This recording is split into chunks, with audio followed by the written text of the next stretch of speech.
Hello, everyone. I wanted to welcome all of you who are attending the session with us virtually today. My name is Asim Jaswaja. I'm the Director for the Center for International Development. And I wanted to welcome you all to the third day in our week-long annual meetings, the Global Empowerment Meetings. The theme of these meetings has been re-encountering Homo Moralis, making sense of an irrational world. Normally we would have met in person. Obviously, given the circumstances, we're taking advantage of an even wider set of people joining us in this virtual medium. The first day, we were very excited to hear from world leaders about their thoughts on overcoming polarization, which is one of the themes within the conference. And yesterday we heard from a really fascinating discussion from colleagues of ours on sort of the moral underpinnings of divisive discourse, us and them language. Today is a very special day. We have two sessions planned for today. The one we're currently in, celebrating the 2019 Nobel Prize in Economics. And then right after the session, or half an hour after the session, we will have another where we're exploring a keynote session where Professor Galfand is exploring how cultures, loose and tight cultures, shape the world. I also wanted to give a shout out to a session on Thursday and Friday, which is exploring both the political dimensions of these issues, but also a keynote on the essence of human reasoning. So you can imagine this has been an exciting and jam-packed week, and I welcome all of you to join in the subsequent sessions as well. Today's session is very special. It's also being co-hosted by our friends and colleagues at the Abdul Jamil Latif Poverty Action Lab. We're very grateful for them, for their support as well. It also has very special relevance given the times we're in, and frankly, very personal significance for me as well. I've known Esther, Abhijit, and Michael a greater part of my professional life and have benefited tremendously from their insights, their wisdom, and frankly, the role model that they've created for people like us.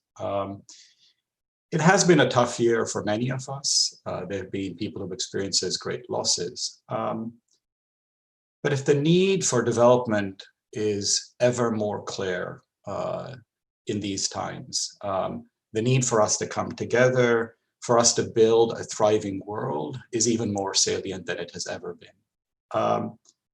My hope is that the legacy of these times is not going to be one of grief or sorrow, as hard and as trying as these times are, but that these times will serve as a testament to human resilience and as a celebration of those who have spent their lives bettering the lives of others. I think of the three colleagues we're celebrating today as people who have demonstrated through their work, through their lives, through their interaction with each and every one of us, exactly that calling. And I'm really grateful that they're here today to share their time with us. Before we begin the session, I'm going to ask my dean, Doug Elmendorf, to say a few words of welcome. Doug, over to you. Thank you, Asim. It is a pleasure to welcome all of you here today. I hope you've been enjoying the events of the week so far.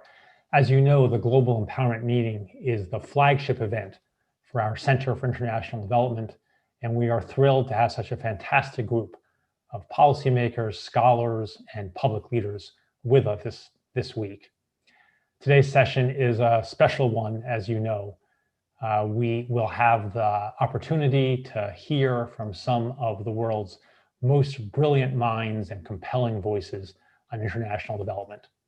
Abhijit Banerjee, Esther Duflo, and Michael Kramer, the 2019 Nobel Laureates in economics. As preface for their remarks, I want to say just a few words about the importance of taking an evidence-based approach to policymaking. At Harvard Kennedy School, we believe firmly in the power of evidence to help public officials understand the world and make sound policy decisions. Our faculty members are experts at gathering evidence, analyzing evidence, and applying evidence in policymaking. We do that in our research, and our outreach to public officials, and we teach our students to do that so they can be effective policymakers and public leaders after they graduate.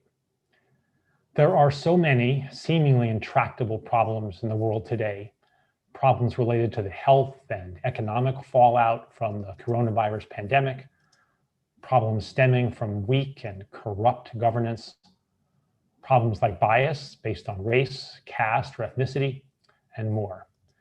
These problems are complex. They have no magic solution that would work everywhere. But by relying on evidence and by bringing together researchers and policymakers to share knowledge and learn from one another, we can make headway on these problems. If there is no perfect solution, there is at least better solutions.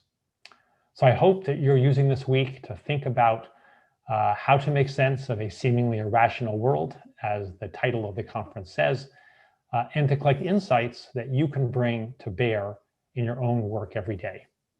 What you are doing is helping your societies to be more safe and free and just and sustainably prosperous. Thank you so much for that work. And before we turn to our panel, we have one more welcome to offer you.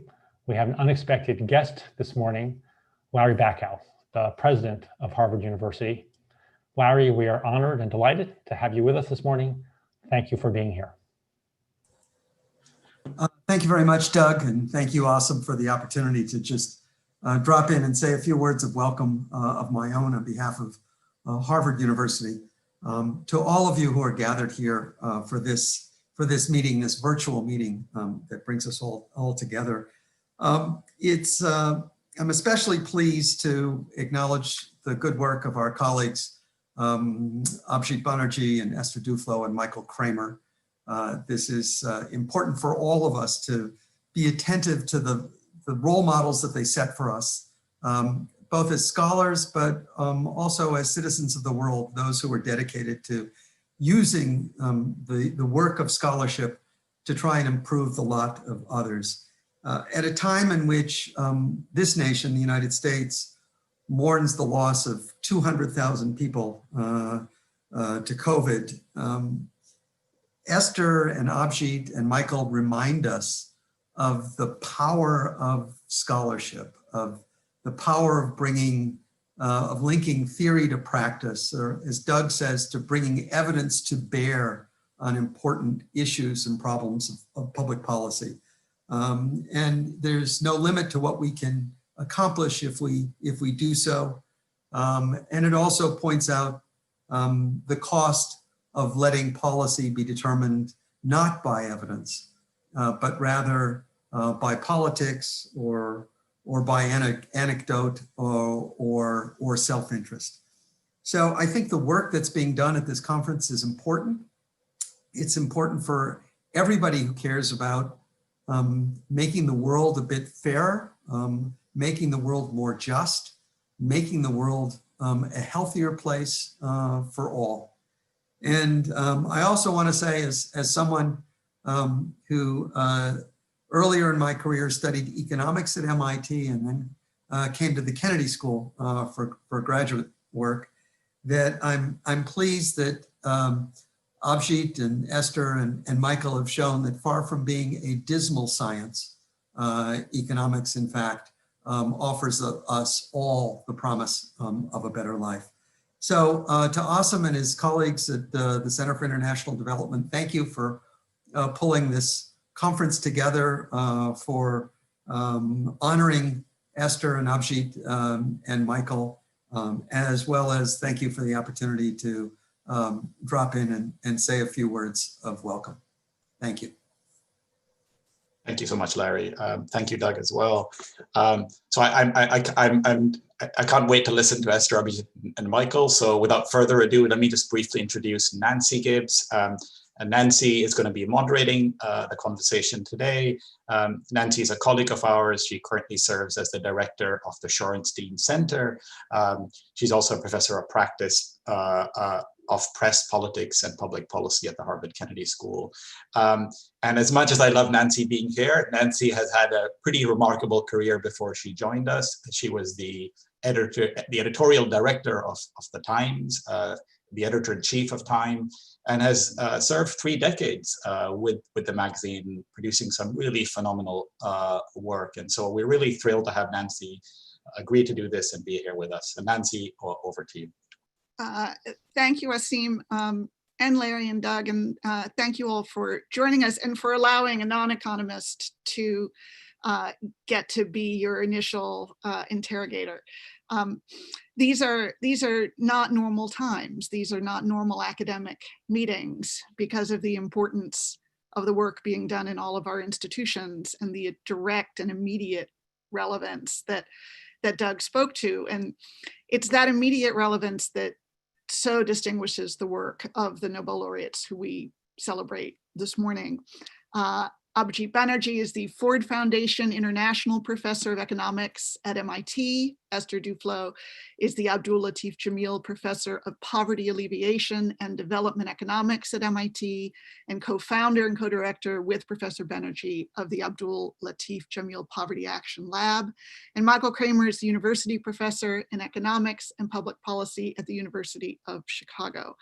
I'm so grateful to have the chance at this moment where the stakes feel so unusually high to be with people who have devoted so many years of research to the alleviation of poverty and whose work has been so instrumental in creating a whole new way of thinking about development economics and deploying such innovative techniques to help solve such pressing problems.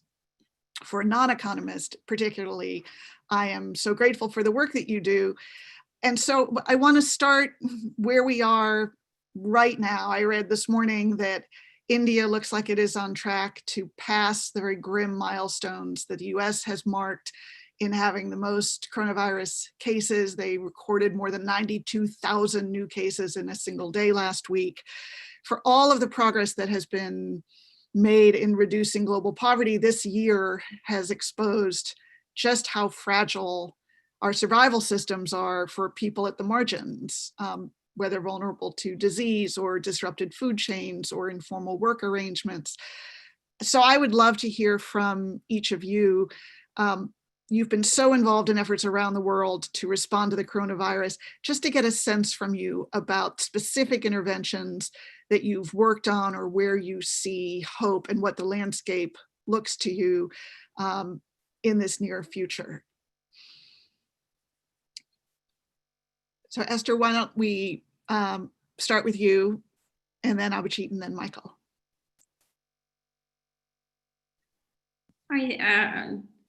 A lot of our work in the immediate aftermath of coronavirus has been joined with Abhijit, and I think it's sensible actually for him to start. So I will let him start, and I'll...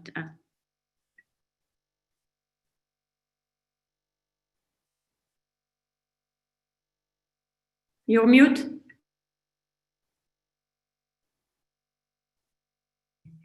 There you go. Yeah. Sorry.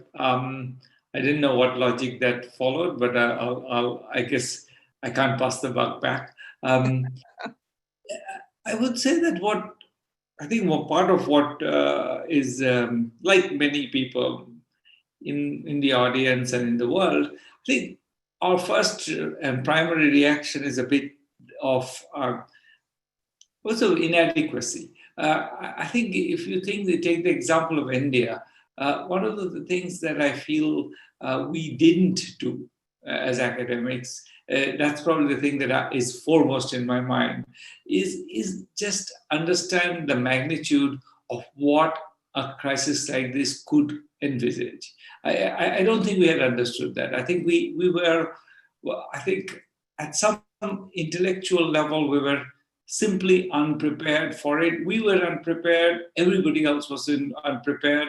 The government imposed, I think, probably mistakenly, a lockdown within 4 hours where no one was allowed to move. That meant, in particular, that all the migrants who were key to, in some sense, the Indian economy, were stuck where they were working and not at home. Now, it turns out that India has a enormous number of migrants, but we don't know how many. Nobody knows how many. It's really amazing that at some level, as professional economists, we had somehow managed to let this slip by us. I think the order of magnitude has to be something like 30, 40 million people. We're not talking, I mean, this is the size of several countries in many cases. So that many migrants, all of whom were basically uncounted in our statistics. And we sort of knew this was a big number, but I think the awareness of numbers, of just these are people who don't have access to any social services here, because India happens to also have this additional constraint that the social services are designed for a world where nobody migrated. So villagers lived in villages, social services are provided in their home village. Now they happen to be 2,000 kilometers away where they have no access to social services. They also have no housing. This is another fact that's not properly documented, but I think we've written about this a bit, that many of them, or most of them, don't have any housing. They live on the construction sites where they work, in the shops where they work, sleep under the trucks which they clean or drive or maintain. So once these shops are closed, the factories are closed, the housing construction sites are closed, they have nowhere to be. They have no earning, and they live by sending most of their temporary migrants, they send their earnings home. Since they send their earnings home, they had no savings. So they were literally starving. So this combination of facts was something that actually, if we had taken the trouble to sort of think about what would happen if there were a lockdown, we would have kind of known. And if we knew just the magnitude of how many people would be involved, maybe even the government would have been a little more chary of moving the way it moved. But I think the absence of research on this particular subject, I think we should take responsibility. We should take it as a change. I think there wasn't really enough work on this. So let me start by saying that I think this was I think it was bad policy, but it was bad policies always sort of undergirded by bad or absent research. Thank you. Esther? So maybe with this background, I'll describe a bit what was our what we tried to do when COVID-19 hit.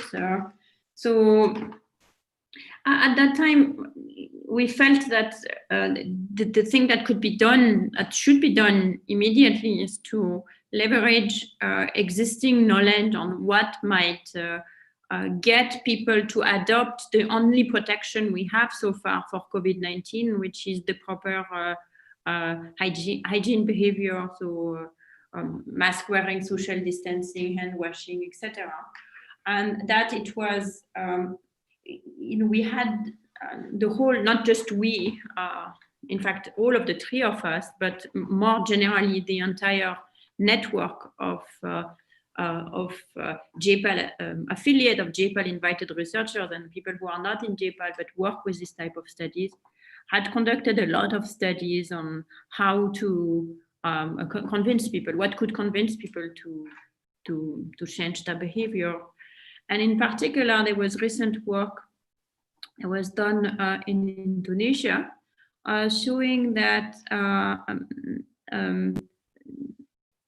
being spoken to by messages that celebrity give about vaccination were encouraging for people to vaccinate their kids. So we really very quickly, the two of the people who were involved in this work, Arun Chandrasekhar and Ben Olken and other, and the two of us and some others decided to come together and see, is there something we can do quickly that is both research and also action, in the sense that where we can reach a lot of people and with credible messengers, hopefully with a credible message, and see whether they can change their behavior. So, so we were looking for stars, and to cut a long story short, the best star we could find for West Bengal was Abhijit himself, who, since the Nobel Prize, has turned into a sort of household name in West Bengal, which is already a very big place with millions of people. So finally, we prevailed upon him, we being the combination of us and a wonderful doctor from West Bengal, Dr. Abhijit Chowdhury, to be our star. And he recorded some video. Actually, I recorded him some video one very contentious Saturday afternoon because he didn't like to do the videos, with some messages. And being researchers, of course, we couldn't help but try various versions of the messages to see which one would work better, because, hey, you might as well do a little bit of fine tuning. But the messages were launched to 25 million people, basically anyone who was subscriber to a particular network in a large set of zip codes. And we found a very large effect on the people who received the messages, as well as on others in their villages, both in terms of behavior and also in terms of something which was absolutely critically important at the time, which is symptom reporting to the local health worker. So, so we thought that was useful. And then just to give you a sense of, basically, this is the entire timeline of a JPAL research project, and our research project developed, the way that a lot of people in this movement work is use the existing research base to put forward your best intervention possible, evaluate it, and if possible, fine-tune it a little bit, see what variant might work better. And if you find the results, try and get it adopted more widely. And here, that entire time scale during the COVID era was really compressed because we needed to act very quickly. And as soon as we had results, then Abhijit and the other Abhijit, Dr. Abhijit Chowdhury, were able to convince other network provider in phone network owner in India and the government to transmit another set of messages, this time less on the behavior of washing your hand, wearing a mask, etc., and more on how people should treat people who are sick. Because one of the big problems that had taken place in villages in India today is people are shunting the sick because they are so terrified, and they are sending them to hospital when they don't really need to be in a hospital, or they are not letting them be. So which is terrible from the point of view of the public health management of the disease, not to mention the moral and human issue with that.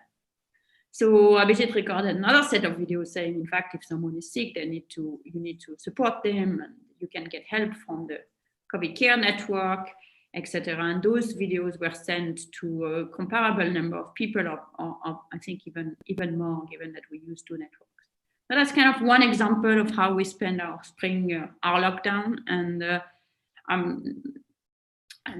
now I think there is we did some work also in the US on similar, very, very much similar issues. This was our immediate reaction, perhaps as a way of saying we've got to do something, and we've got to use whatever it is we have: research, experience, connection to governments, and even the Nobel Prize, putting the Nobel Prize to good use immediately. Now, in the sort of medium term, there are other issues that are at the top of my mind.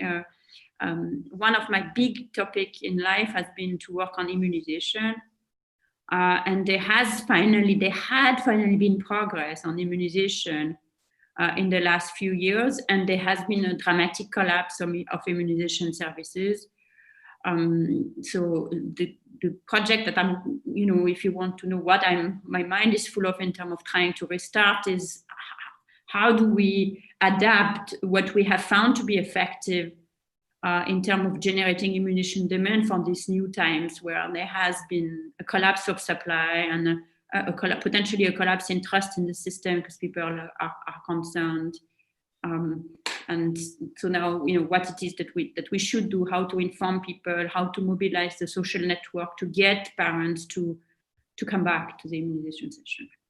I saw the Gates Foundation warned of losing 25 years of progress on vaccination in 25 weeks, and it's just a tragic kind of. I think that's probably it's a stark way to put it, maybe too stark in the sense that if you don't get vaccinated 1 month or even 1 year, you can get vaccinated a little later. But so it might not be as dramatic as that, but the issue is to avoid that, which is to get quickly back the people who missed out and not to miss out future generation. And so I think there is a window for action now, which is it's not straight COVID-19 related, but it's equally important. Now, of course, and maybe Michael will talk more about vaccine, but when there is a vaccine for COVID-19, the questions of who is going to take it and how to get people to take it once, if and when it's available, will also become a critical issue to anything we know on vaccination will become useful for that problem as well. Well, your point about the importance of the authoritative messenger seems so relevant. I love the fact that it was not the celebrity actor or athlete, but the celebrity development economist. I would hope that might be the case in the US as well, although maybe I don't put too much faith in that. But who those messengers are, and I think you're entirely right about the numbers about acceptance of a vaccine are very troubling. Michael, do you want to add to that, or what kind of intervention have you seen having the most possibility, or is the focus of your thinking right now?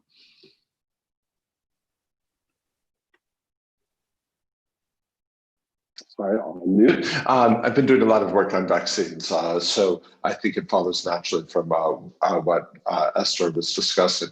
So, as both Abhijit and Esther pointed out, there are huge costs of this epidemic, not just the lives lost, but the huge economic costs that go with the policy measures that have been implemented and that are to some extent just generated by individual behavior to avoid the risk of infection, even in situations, even absent those government measures.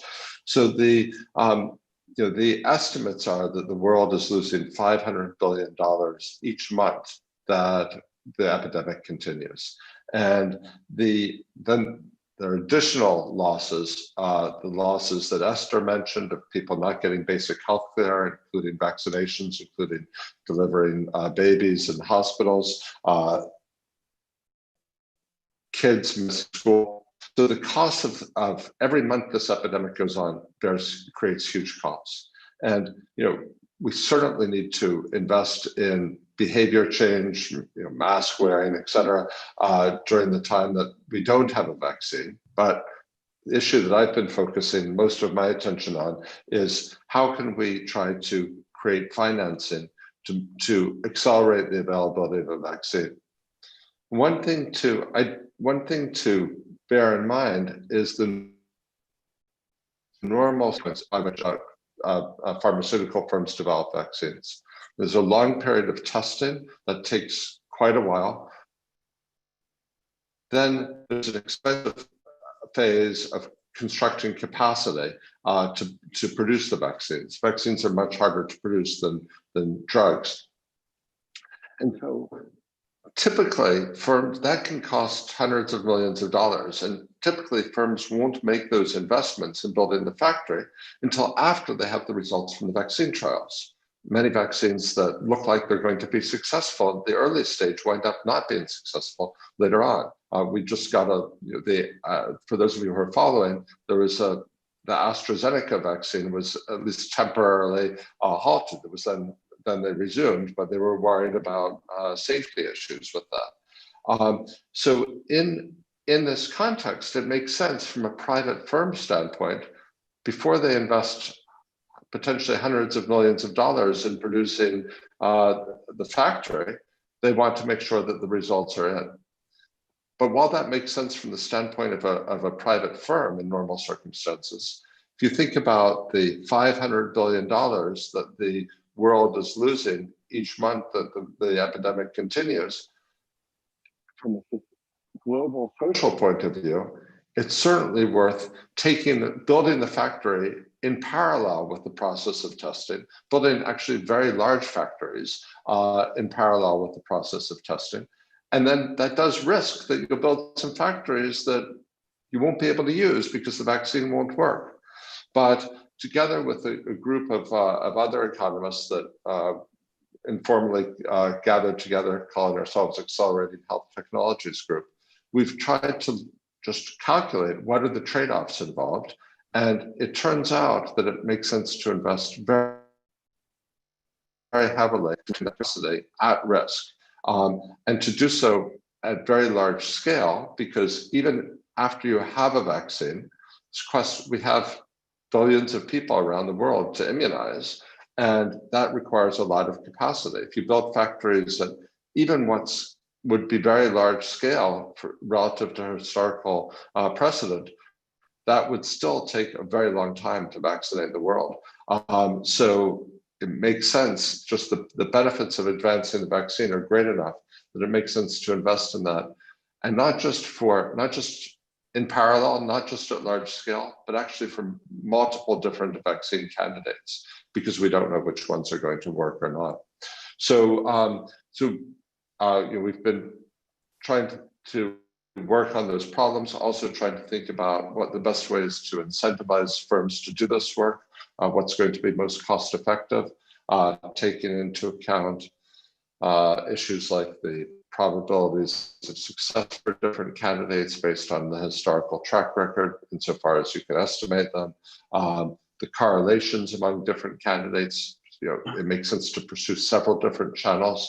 And then we've been working with policymakers really around the world to talk to them when they've been thinking about very related issues. And we've seen a lot of high-income countries like the US or UK make this type of investment.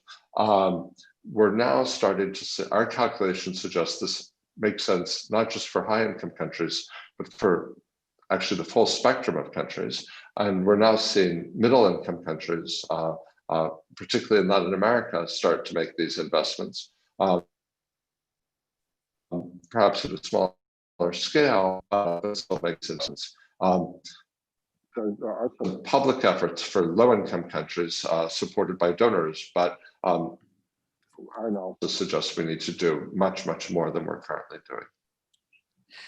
So you've pointed to one of the things that I think people have taken the most heart from through what has otherwise been such a dispiriting year, which has been new kinds of collaboration and information sharing among scientists, virologists, epidemiologists. I'm curious, and maybe Abhijit, I'll put this to you. Do you think that there is or needs to be a greater shift in the way economists work, especially in development, towards greater collaboration? The kinds of field experiments that you usually conduct require teams of facilitators, of NGOs, of government workers, of private firms. Do you see a continued evolution or an acceleration in that, in the way development economists go about their work in the field? Well, I mean, in some ways, I think that development economists on this particular, in this very narrow sense, are probably ahead of the rest of economics. I would say that without, I think, exaggeration, that I think we sort of have this already. Other economists make fun of us for having 17 co-authors and you start by describing so many institutional pieces. We sort of, economists have tried to live in a world where all of these things are sort of, they're sort of abstracted away from, and we live in this sort of space of pure abstractions which can be joined to each other for deeper knowledge. And that's how economics used to be done when I was educated. And I feel increasingly the whole field has moved towards a more tactile understanding of economics. I think that the details matter. It's not a matter of saying that we'll provide education. It's a matter of exactly what we're going to do. How we'll come up with the particular strategy for dealing with a particular problem.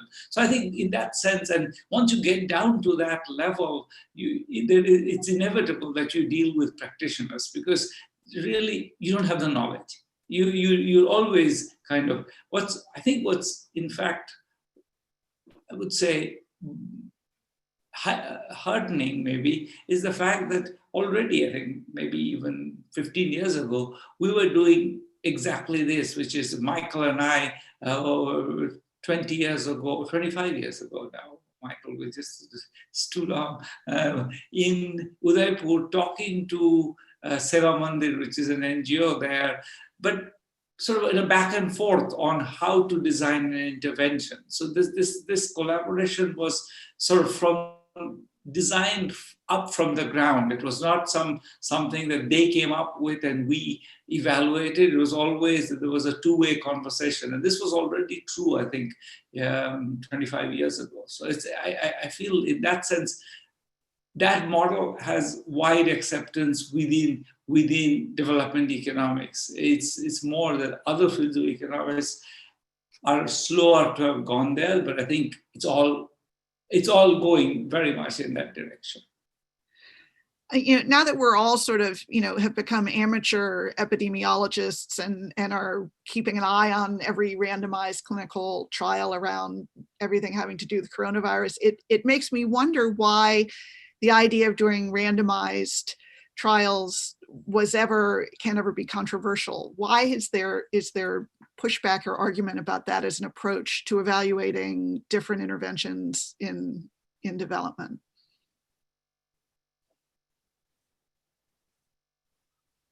I can take it. Well, I don't think that idea was, at least it has not been controversial in medicine or in agriculture science for a very long time. Right. In fact, when it was understood by statisticians, it developed, it's spread to this field very, very rapidly. So as a tool, as a method, it really hasn't been controversial for many, many years. It's only in economics that it took a little longer. And there again, in economics, from the early 70s, there were already examples, powerful example of the use of randomized control trial with the Rand health insurance experiments and a series of experiments around the negative income tax, which were all well publicized, produced very interesting results. And in fact, the idea of doing experiment continued in the public, as an evaluation tool in policy, in particular with the Manpower Development Corporation, that was MDRC, where Bob Solow was a board member. Bob Solow is a macroeconomist who had very little to do, in a sense, with the topics at hand, but he was involved in their work. Senator Moynihan was very involved in the development of the work of MDRC, and there was a series of experiments run.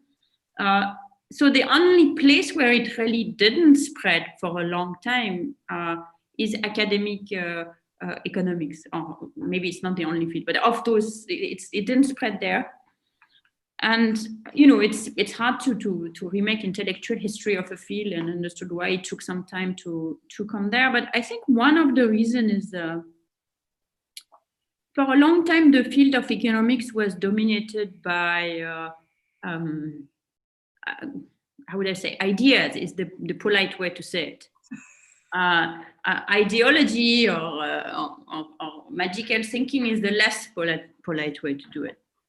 And the idea that our models are so strong that we can really use them as the backbone for empirical strategies, and that sort of replaces that obviates the need for more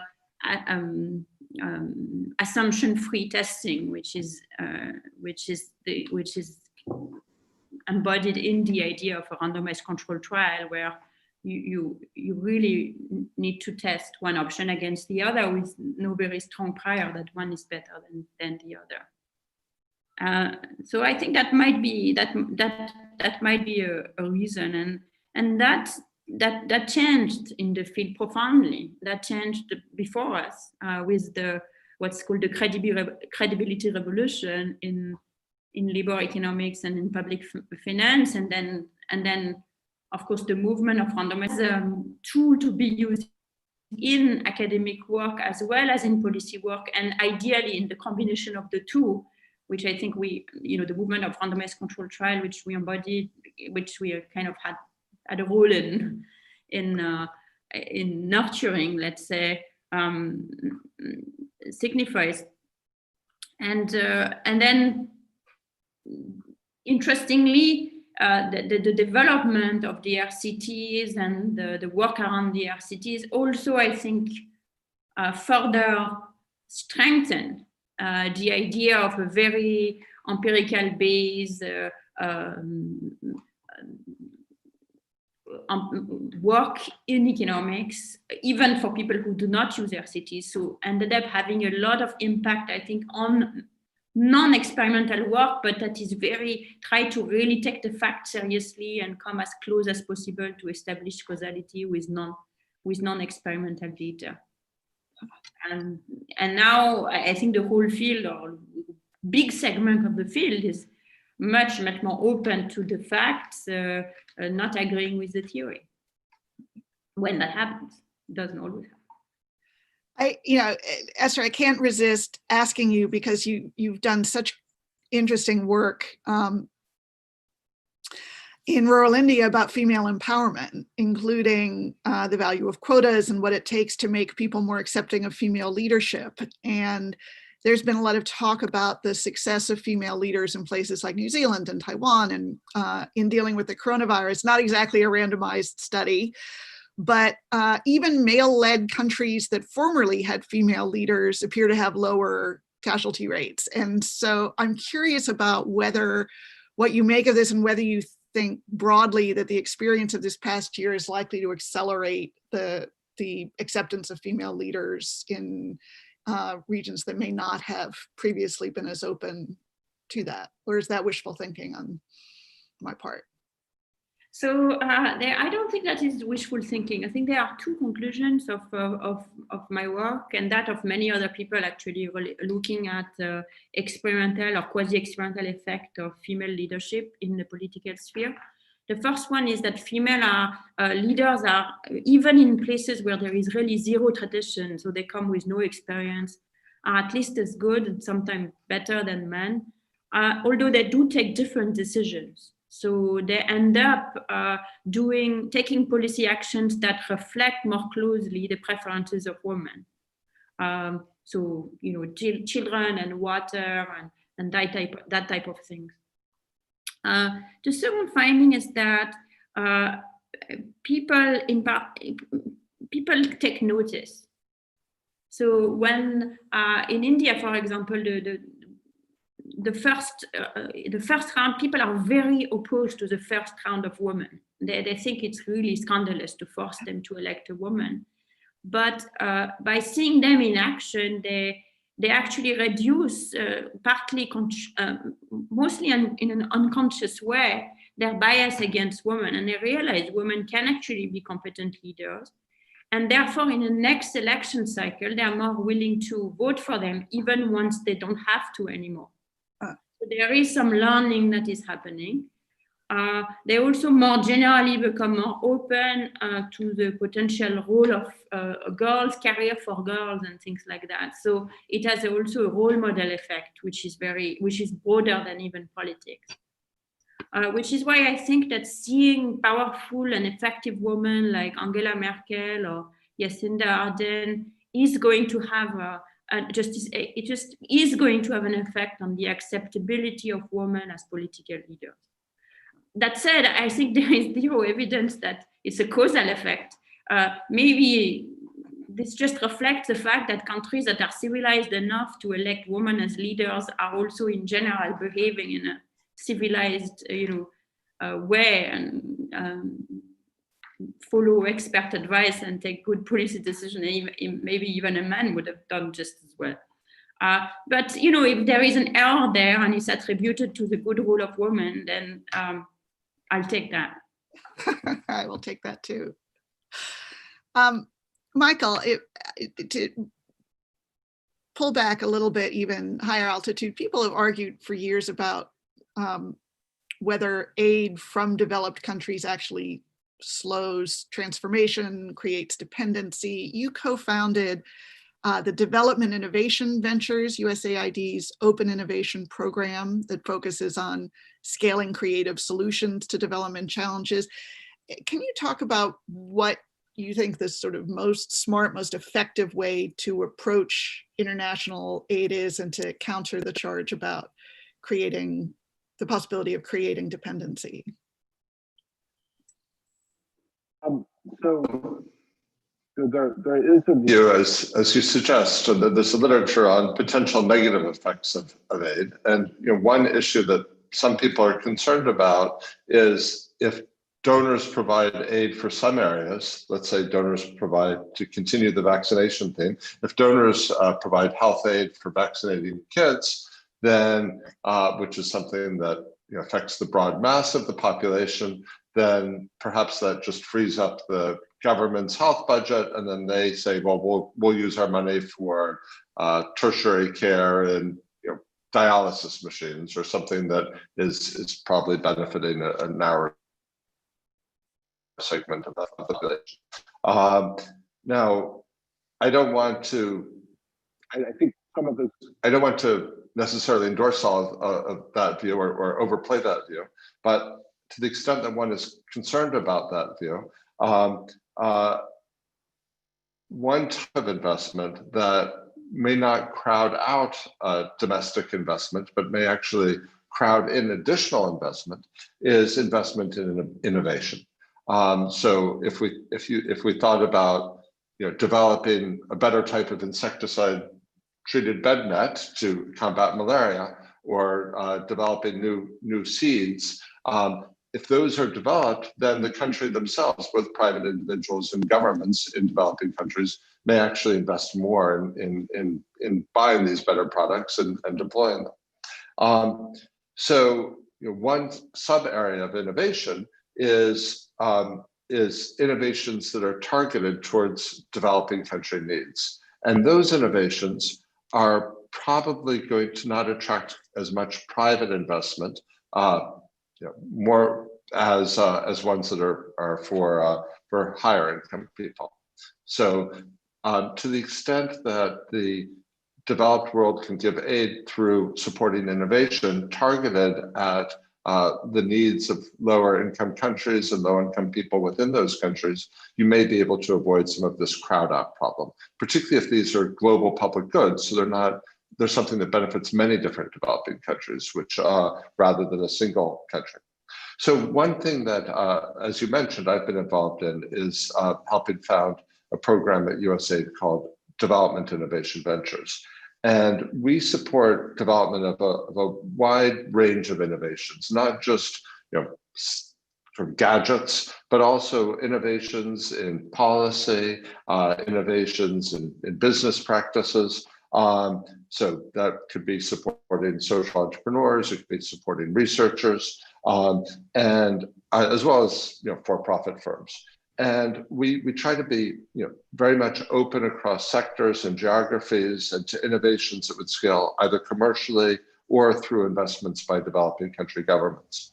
But then to complement that openness, we have a tiered funding approach with small initial grants, and then a phase where we provide grants for rigorous collection of evidence on the impact of the innovations, because development can be a field with a lot of fads. And so we really want to say, look, you really need evidence before we give larger scale support. And then the final stage would be for that larger scale support.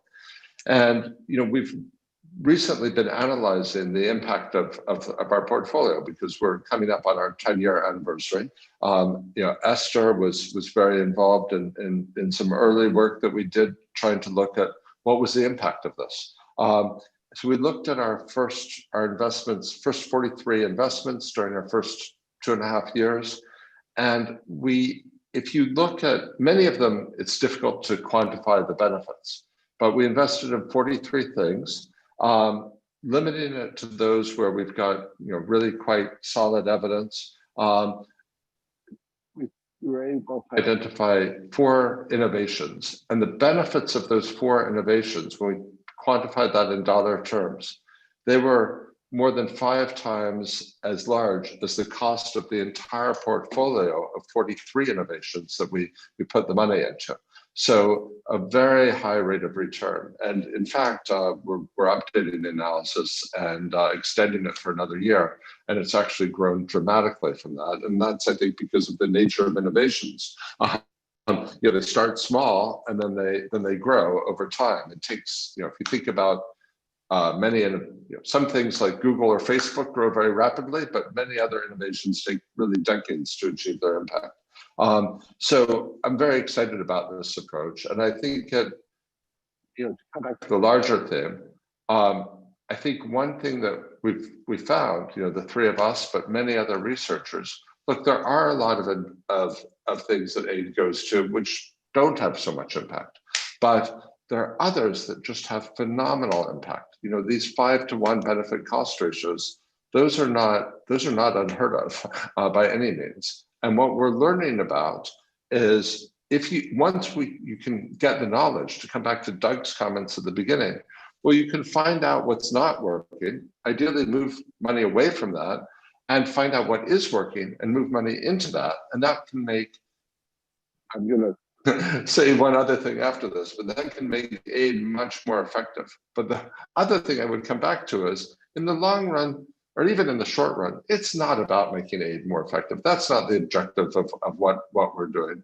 The objective is to make economies and societies more effective. The USAID has a slogan, which is the journey to self-reliance. Well, if you can develop better, whether it's better seeds or better ways of running government programs that are supposed to help the poor so less money gets lost to corruption.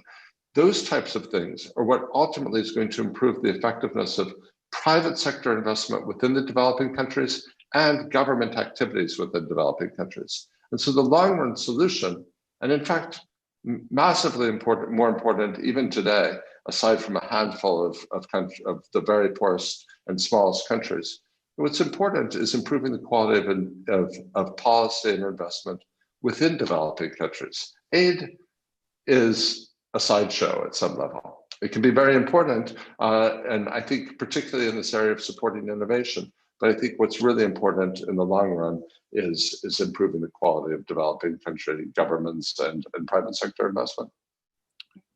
Thank you for that.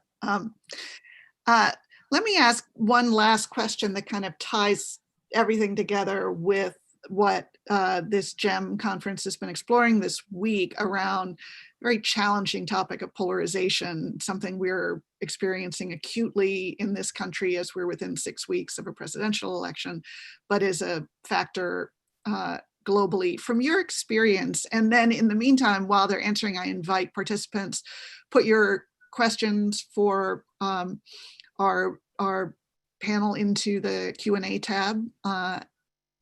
From your experience, how do social dynamics like polarization affect policy design and poverty reduction strategies? Abhijit, do you want to start? Sure. Well, I think that part of what polarization, it does many things, and in the worst case, it just makes it impossible to. I think one of the things it has done in the US, for example, is just cut off channels of communication. That in some ways, where the legitimacy of claims are about even very basic things like mask wearing have been questioned, and there is always a conspiracy or quasi-conspiracy interpretation available, and that's clearly somehow leveraging the underlying polarization that, the strong, the immense suspicion. It also, I think, has meant that when we, I feel a little bit like it also means that too many words have become too loaded in some ways. I think that we're often very, very careful in choosing what we say and we don't say, and just because everything is interpreted through the lens of this very polarized world, and everything has very specific meaning in the context, and I think it has some ways made it. I think it has some ways made it harder to sort of just go in and say what you think. I also think that on the other hand, I do feel that I think we shouldn't take polarization as a given. I think one thing that some of our work shows is that polarization is often a kind of a default outcome. It's something that people feel that, okay, fine, nothing matters, so why not go with my own group, because it's connected to this general undermining of the legitimacy of governance. I think it's the fact that if the governments are all sort of incompetent or worse, then of course we need our groups. And I think I think the part of the political strategy of the people who want to leverage polarization, the people typically on the right in many countries, has been to simultaneously delegitimize governments. And I think we should not accept this discourse of polarization passively. It really is a sort of it turns it on itself, because you polarize, therefore people are more suspicious of government, but once they're more suspicious of government, then polarization is easier.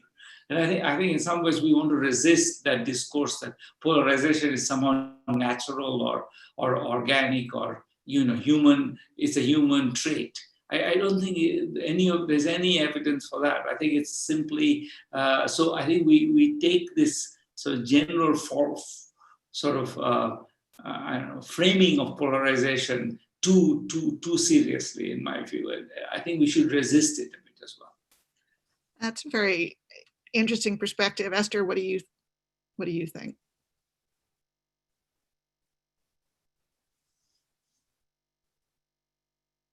Esther, you're muted. Yeah, I entirely agree. I don't have much to add. I think that the important point to highlight is that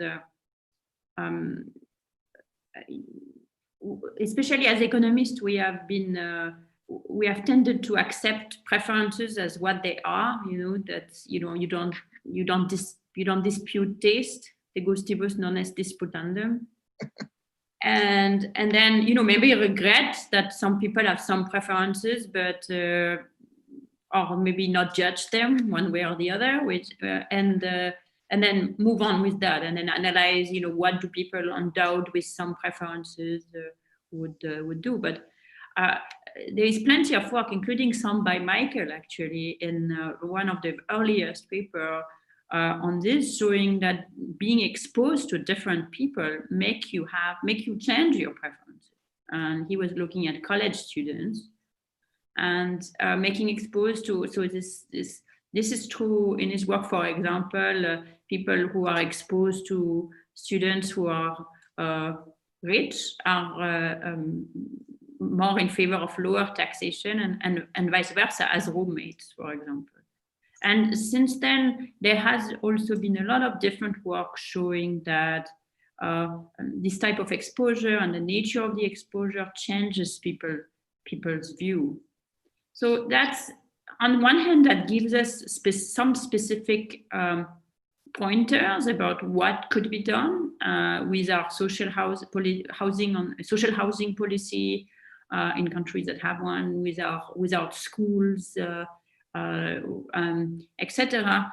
And even beyond that, that tells us that we should not take, we should consider that preferences and even more the way that they are expressed and the choices that people made on them are the results of the social and policy environment, and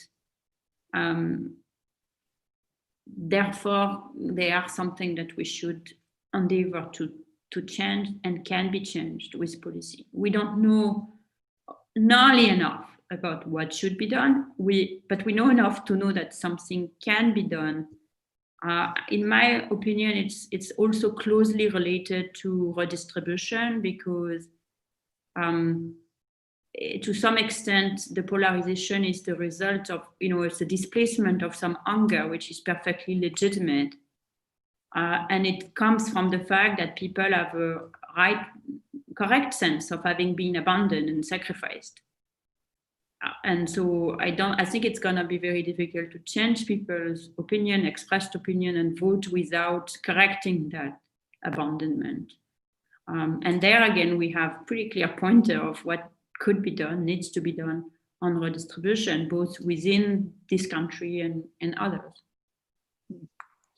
Michael, I'm fascinated by the research Esther just cited about the impact of exposure. I'm mindful particularly that our media ecosystem that I study most closely has the effect of reducing exposure to people of different dispositions and increasing and profiting from that polarization. Do you, what kind of intervention, what kind of hope do you see in reducing that dynamic and maybe driving some progress?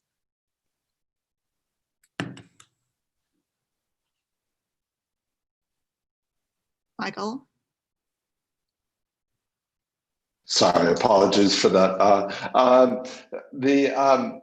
Let me start out actually by mentioning something that's in a slightly different category, and then I'll come to your question. And there are also, I completely agree with the point, and I'll come back to this about we shouldn't treat attitudes and preferences on polarization as immutable, and there are things that can change those. But I also want to discuss briefly that to some extent, the appropriate institutions for society may vary on the extent of polarization. It could be designed to take that polarization into account. So let me discuss. So one particular type of polarization would be, or identity would be, around where people are from and what their ethnicity is. And certainly in Kenya, those things are very highly correlated. There are cities where there'll be people from many different ethnicities, but in rural areas, people will be grouped by ethnicity. And you can think about how much do you decentralize the society or the government, and how much do you centralize it? If you centralize the society, then it may tend to be winner-take-all politics. If you decentralize, maybe you can reduce the stakes a little bit, because you don't have to worry that that if you lose this election, then all of your co-ethnics are going to be eliminated from positions of power, and that you might not get public investment, etc. So I was involved in this in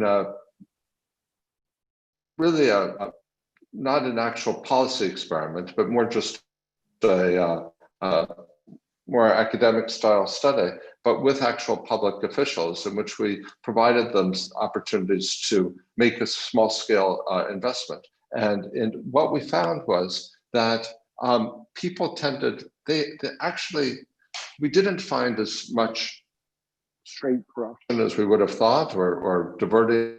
This wasn't corruption, because they were allowed to do what they wanted with the funds, but people were not necessarily trying to make that go to themselves as much as we initially thought. But they were very, very much trying to locate it in their home areas, and to locate the investment in their home areas. Now, what we found was when they had less opportunity to do that, they were more likely to try to grab some of the funds.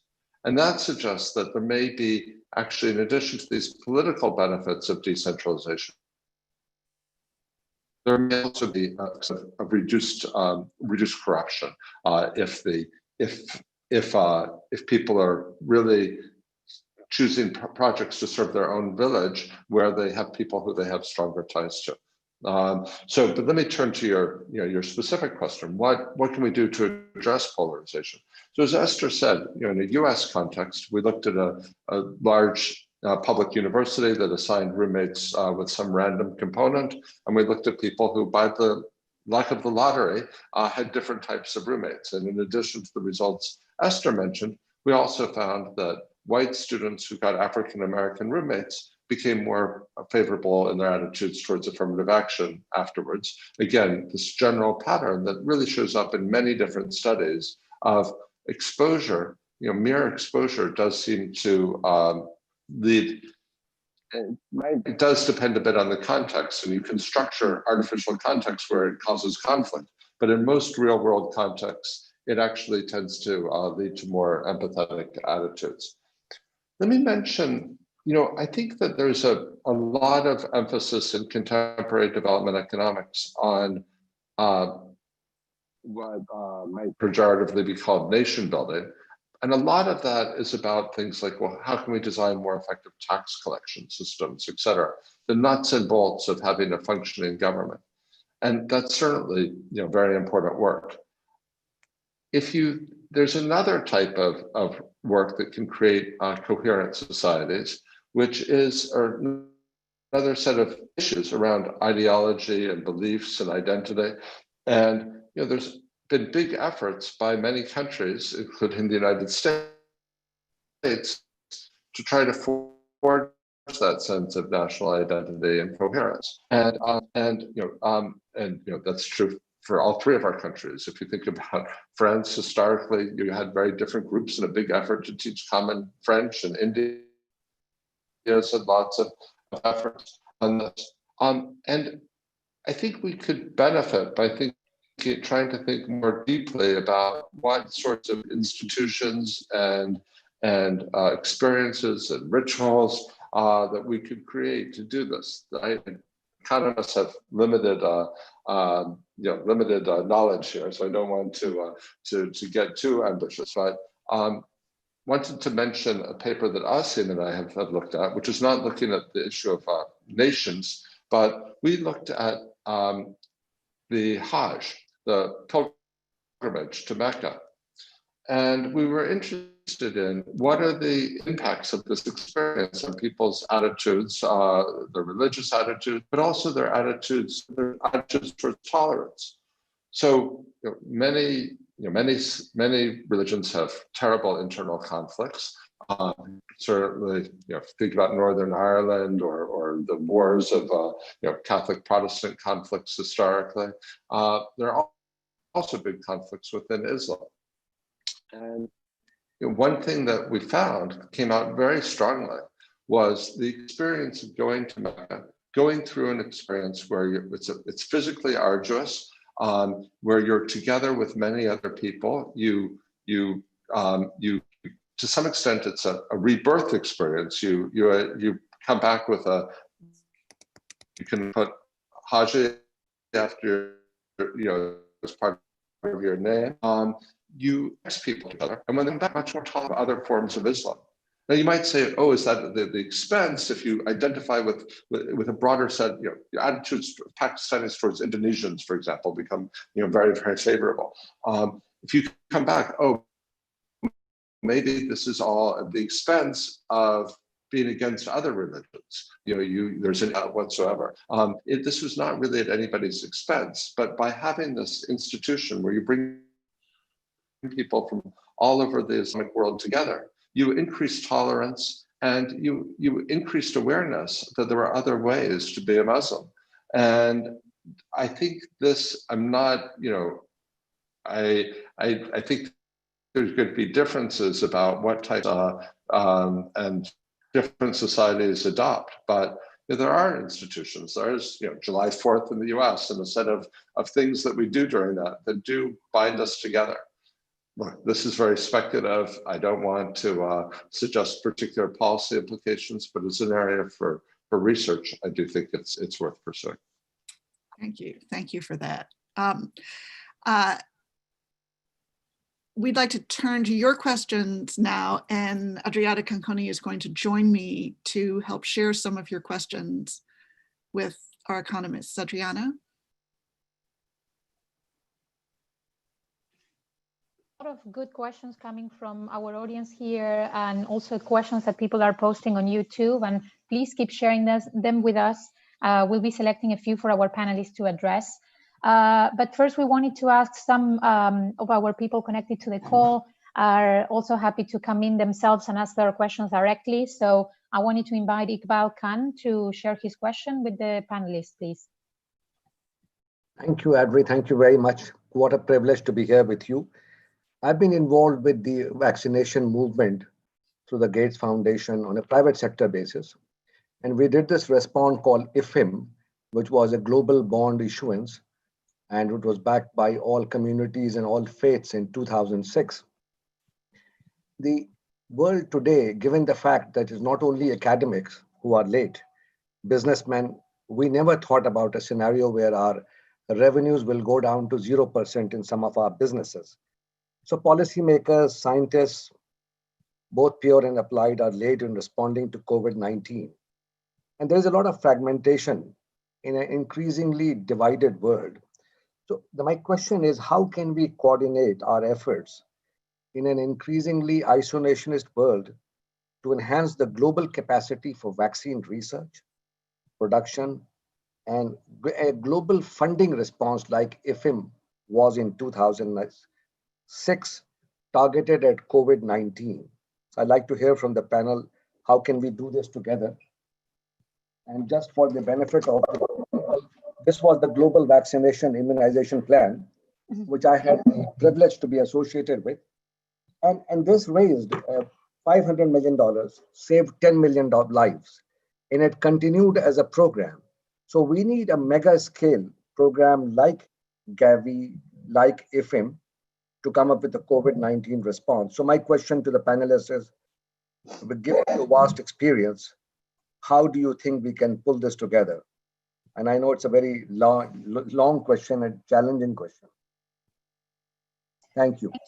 Thank you, Iqbal. Maybe I can add a couple of more, two more questions, and then we let the panelists answer. We have a question from Win Xie, asking the panelists' thoughts on balancing the desire to have quick policy responses, especially in COVID times where there's a very clear urgency, against the need to gather evidence, monitor, and evaluate. And then Serigne Mustafa from Senegal asks how to deal with shocks. Many programs targeting households fail if they are not prepared to deal with shocks in income, like the decline in crops, COVID-19 itself, or living environment like floods. So how do you adjust your policy recommendations to account for this? Maybe we can stop here and then I can come in with more questions from the audience. I can start. Just in response to Iqbal's question, I feel, I think we shouldn't, again, maybe I'm just being too optimistic, but I feel that we shouldn't let go of this moment and speak of an increasingly polarizing world. I feel that that's because in a sense, if one message that should have come to all of us from this moment is one of that we really don't live in a separable world. I think the fantasy that stopping trade would have stopped the virus from traveling from all over the world is just nonsense. And so I think that we are going to have to deal with a much heightened awareness of our interdependency. And I'm hoping in a sense that this moment is one where we can leverage to to sort of think of the various global issues, obviously the various pandemic possibilities, but also perhaps even more compelling climate change. I think this is a moment to absolutely go the other way, to lean, and all of us were shouting, look, this is nonsense with this idea, and in some ways the obsession with regulating trade is a distraction, because I think the trade is not the biggest global public good. The biggest public goods are climate, for example, and pandemics. And we sort of saw that, whatever the effect of 3% more tariffs are, the effect of allowing the pandemic to, $500 billion a day is the number Michael said. So I do feel that this is a moment for us to be extraordinarily sort of collaborative. And I think that's the message that should go down the line. So I feel, Iqbal, that, all of us should be trying to use, I think people have been shocked a little bit by just the extent to which things can fall apart. I think that's something to actually take advantage of. I think on the other question, especially the question of shocks, I feel that, I think we really have to design better social support systems. I think that's true in the US, it's true, but it's perhaps much more dramatically true in all over the world, where really the social support systems are inadequate. Especially in times when, in normal times, maybe your neighbors can bail you out. But when it's the whole village is, a flood or a drought or a pandemic shuts down the entire economy, then who's going to bail you out? And this I think it's been obvious to us for a while that the shocks are often very correlated. We just haven't somehow acted enough on it. I think that's a place where we need to be more aggressive as well.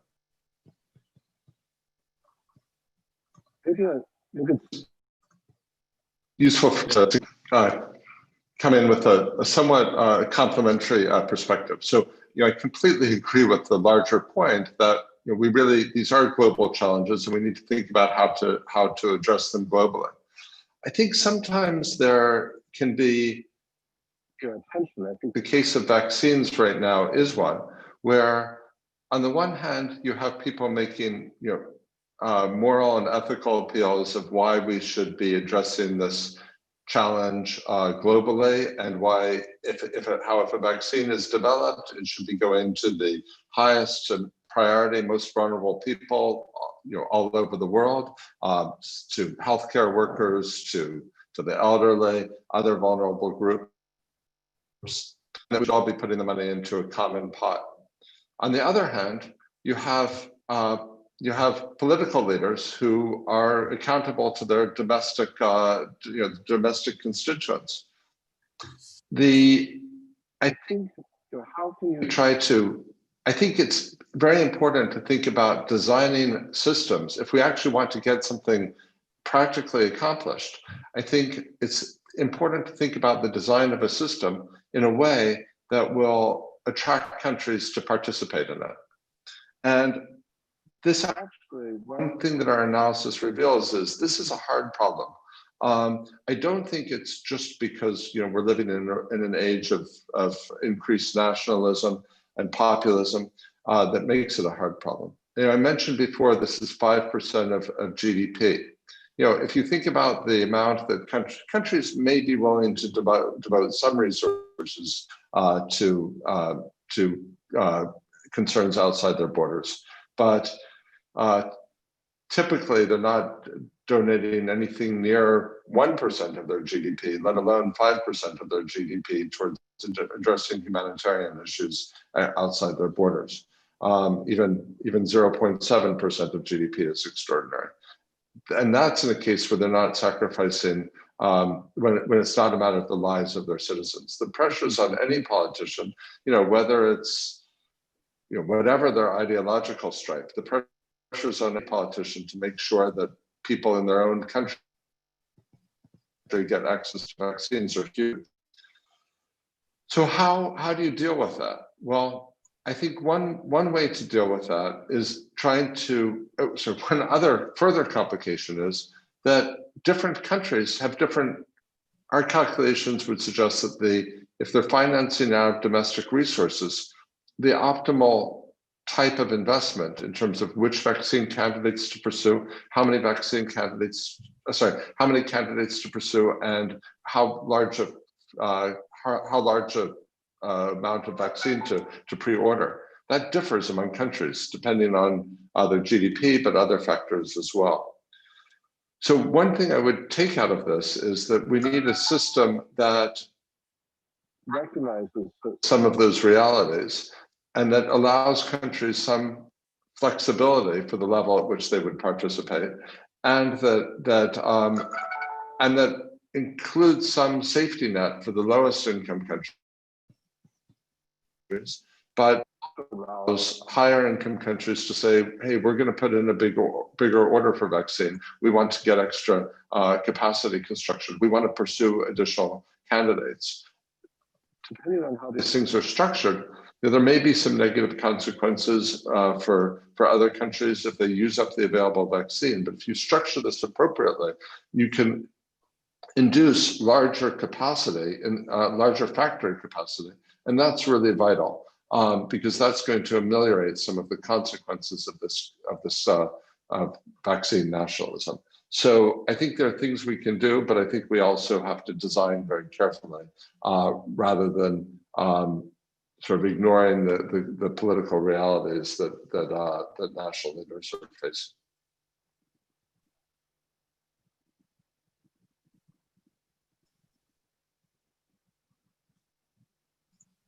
Perfect.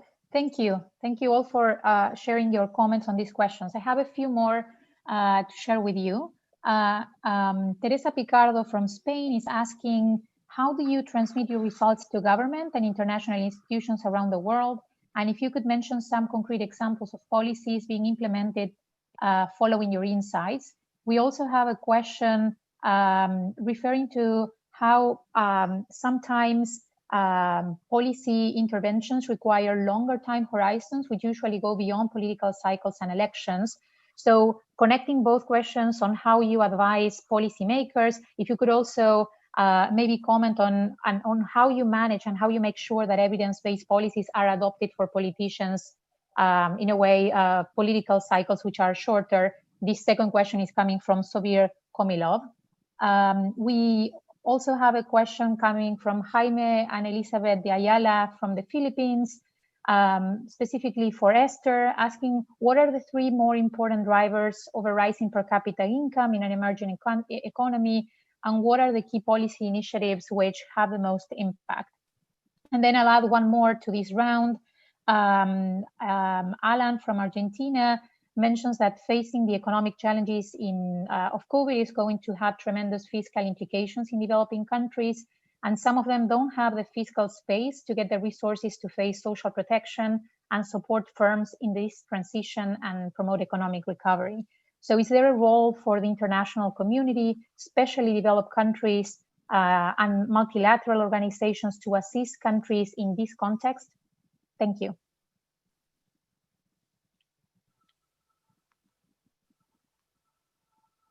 I start.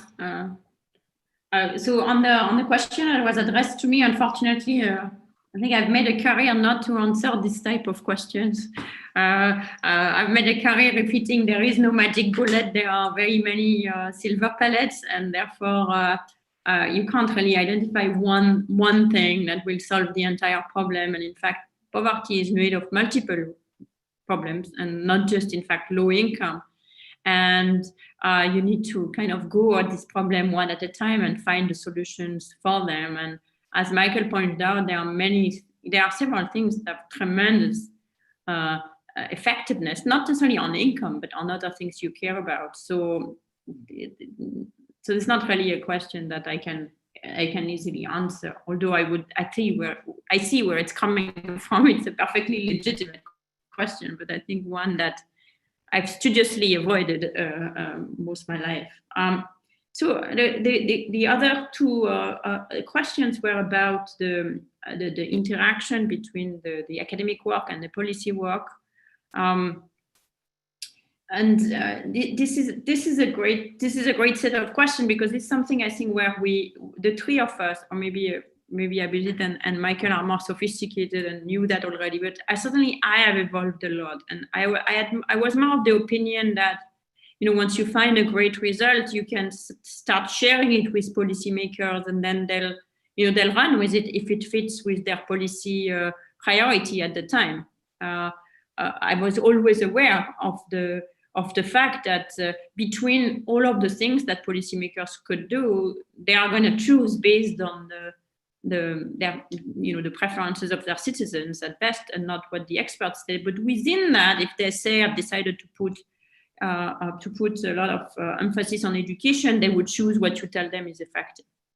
I've learned subsequently that it's not quite the way it works, that instead it takes an enormous amount of work to go from one or even several experiments, very nicely done in different contexts, to policies that can be implemented at scale, that are robust to the context, etc. And this is very much where the whole ecosystem of GEPAL, the Poverty Action Lab, has completely transformed our effectiveness, because this policy work is the work that we do, that our organization does. Wonderful staff member in every country at a fairly slow pace. We have a program where we place people in government, and that kind of make themselves useful until they are called for and are able to help.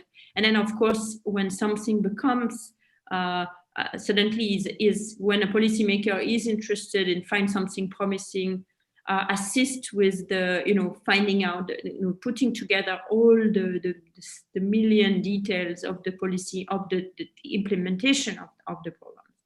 So there are several examples now in the RCT work where you've gone from that proof of concept to implementation at scale.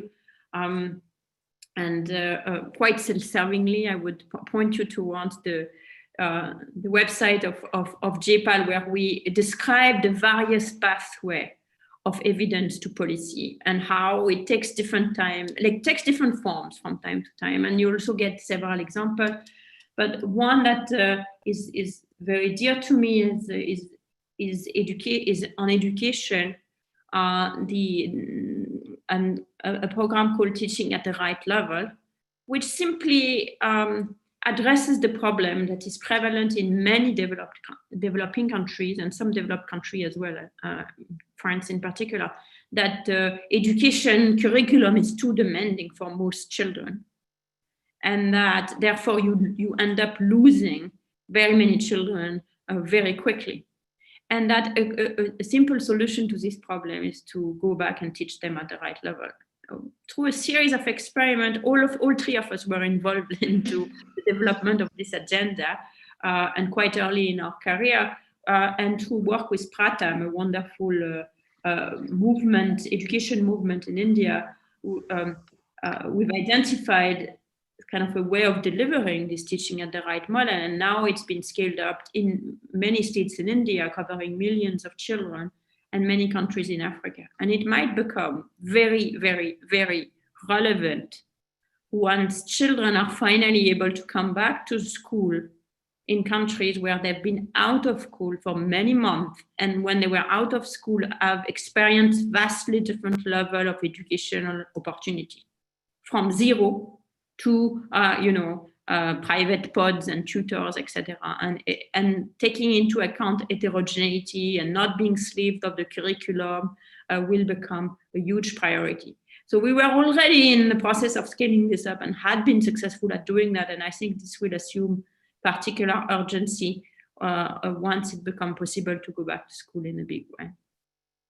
That is such a fascinating and relevant example. I wonder, since we are almost out of time, Abhijit, do you want to give us a closing thought maybe on the road to implementation? Quick thought is that I think I was also, like maybe Esther, I was naive about the way things would go. But I would say the thing that pleasantly surprised me was that the reaction typically when you go to a government with an idea is not, are you crazy? But, well, not typically, but quite surprisingly often, but can you come here and just implement? I don't have the bandwidth. So I think one thing to take seriously for your crowd, for many, I'm sure there are many young people who want to do good in the world. I think one thing to do, take on is this responsibility. There's actually, I think most countries, developing countries are undergoverned. There's just not enough capacity on the ground. And my sense is that good ideas don't get implemented sometimes because of all kinds of bad political reasons, but often just because there isn't someone whose job it is and who has the patience to make it happen. So for all the young people listening, this is something very important to take on. There are good ideas around and there are receptive governments, but someone has to step in between them. I think that is a superb final thought at a conference, at a school of government, where we are training the future leaders who will look to walk in your ways. Thank you to the three of you for your leadership, for your methods and mentorship and inspiration. I've learned so much this morning, and I'm so grateful that we were all able to share this time with you. To all of you listening, don't miss the keynote for GEM 2020. That'll be right after this event, starting at 11 o'clock, with social psychologist Michelle Gelfand, who's speaking on understanding tight and loose cultures and how they shape our world, which will be moderated by Professor Rima Hanna. That'll be live on the CID YouTube channel. And in the meantime, I wish you all the best. And again, thank you to our Nobel laureates for sharing your time and your thoughts with us this morning. Thank you. Thank you very much. Thank you, Asim, for putting this together and making it revive despite the fact that it was pre-COVID and it was in this vastly different format. It was wonderful. Thank you.